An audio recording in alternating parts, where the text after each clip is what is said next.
kitabu 11 babu 7 darsi en kam lakhasul fiqh no yewta en fi mirathil ummahati fi ndondi neniraɓe ɓen mana nene e pati ko ɗum wiyete neniraɓe lil ummi no waɗani nene on salasi halatin kanko kadi alhaaliji tati wono wodirani baba on kadi alhaaliji tati alhalatul ula alhaali arana on tarisu o ronay fiha e nder on alhaali ɗon asulusu jeegaɓal wa dhalika konin on alhaali ma wujudil far'i konude e wodegol calɗi alwarisi ronayɗi ɗin min awladil mayiti wono ɓiɓɓe mayɗo on aw awladi banihi ma ɗum ɓiɗɗo makko gorko aw ma wujudi ithnain ma wondude e wodegol ɗiɗo fa akthara ha nattiri ɗo min al ihwa immorde e musidɓe yumma goto ben goto ma ɗum ben goto simple haray o alhaal ɗo nene jonko jeegaɓal mari li gawli taala sabu dalol allah wali abaway ndodan jibimɓe mo ɓen ɗiɗo li kulli wahidi ndodan goto kala min huma maɓɓe sudus mimma taraka e ko acci kon in kana law silatani kema waladun ɓiɗɗo ila qawli taala ha kala dal fa in kana law silatani kema ihwatun musidɓe fali ummihi sudus haray nene makko no mari jeegaɓal alhalatu saniya alhaali ɗimmo on tarisu kanko sonnajo nenirawo on ronay fiya e nder on alhaal ɗon a sulusu tataɓal wa dhalika ɗum ma adami ko wondude e wasegol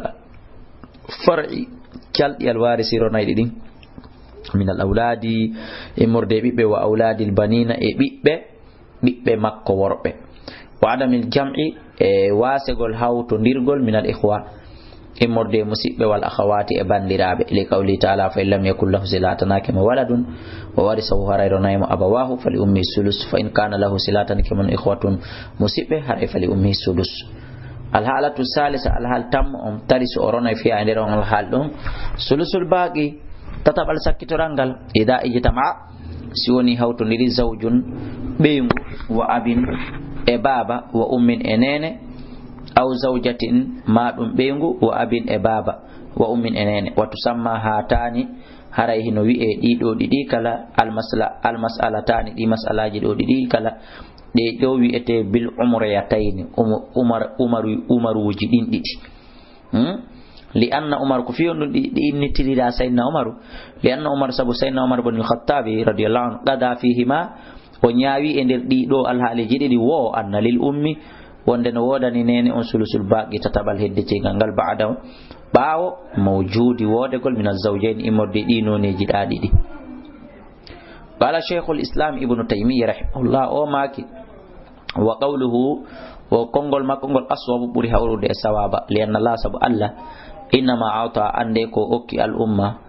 ko okkiri nene on asulusu tataɓal ida warasahu ko sironimo abawahu e babiraɓe makko ɓen mbimana yumma makko e ben makko